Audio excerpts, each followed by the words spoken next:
So far, we have been using a single stream in the event stream.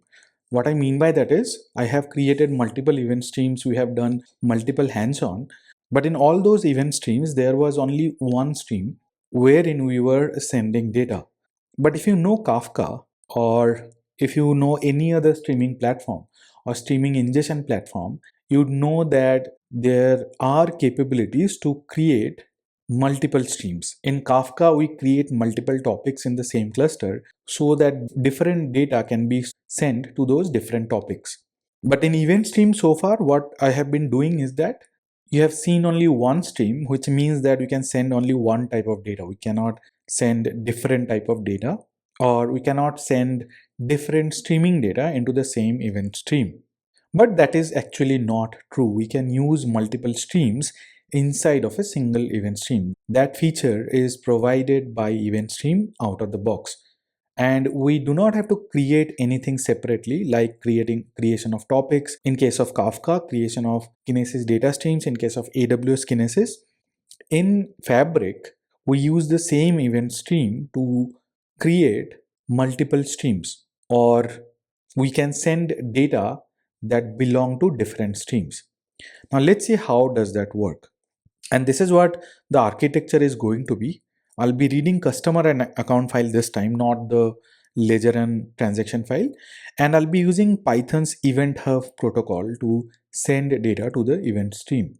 Now, why Python Event Hub? Because if we use multiple streams, we'll have to use the Event Hub protocol only. That's why the Python producer would be using the Event Hub protocol to send data to two different streams inside of the same event stream. And after that, I'll be performing some data processing or data transformation using maybe joins, but the data transformation would be done by Eventstream itself. I'll not be using PySpark, or I'll not be using anything else apart from Eventstream.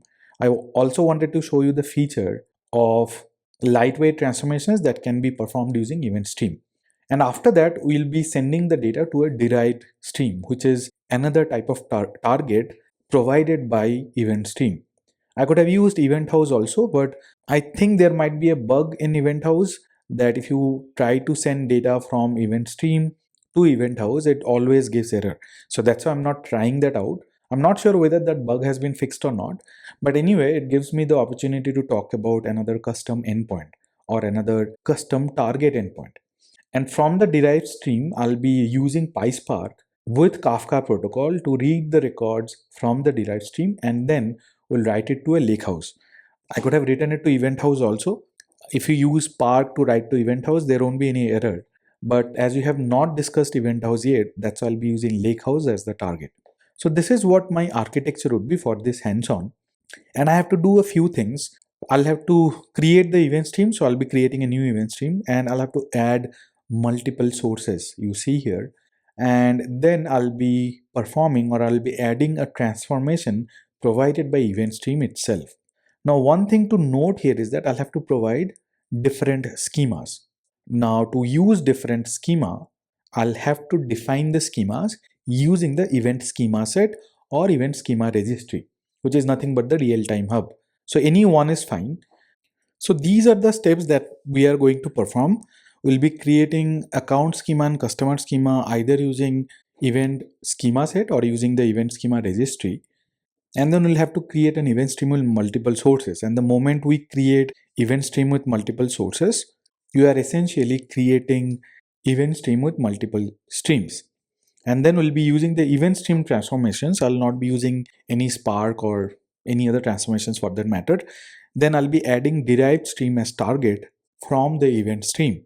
And then I'll use PySpark to read data from the derived stream that I define, and then eventually write it to Lakehouse. So this is how the steps of the hands-on would be. It might be a little lengthy, but let's start.